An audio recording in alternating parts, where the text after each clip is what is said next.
చిన్నప్పుడు మా నాయనమ్మ చిలకడ దుంపతో క్విక్గా హెల్దీగా ఎంతో టేస్టీగా ఉండే ఒక స్వీట్ చేసి పెట్టేది. అది ఎలాగో మీకు చూపిస్తాను రండి. దీనికోసం స్వీట్ పొటాటోను నీట్గా క్లీన్ చేసుకొని ఒక బౌల్లో టీ గ్లాస్ వాటర్ వేసి బాగా ఉడకనివ్వాలి. బాగా ఉడికాక తొక్క తీసి స్మాష్ చేసి స్టవ్ పైన ఒక ప్యాన్లో ఒక పావు కప్పు బెల్లం తురుము ఒక టీ గ్లాస్ వాటర్ వేసి కరగనివ్వాలి.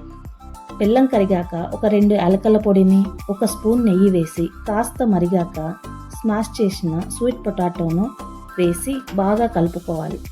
స్టవ్ ఆఫ్ చేసి మరొక స్పూన్ నెయ్యి వేసి బాగా కలుపుకొని సర్వింగ్ బౌల్లోకి తీసుకుంటే అద్దిరిపోయే sweet potato sweet recipe ready.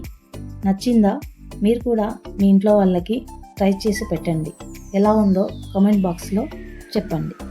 Thanks for watching. Subscribe to Amrutham kitchen.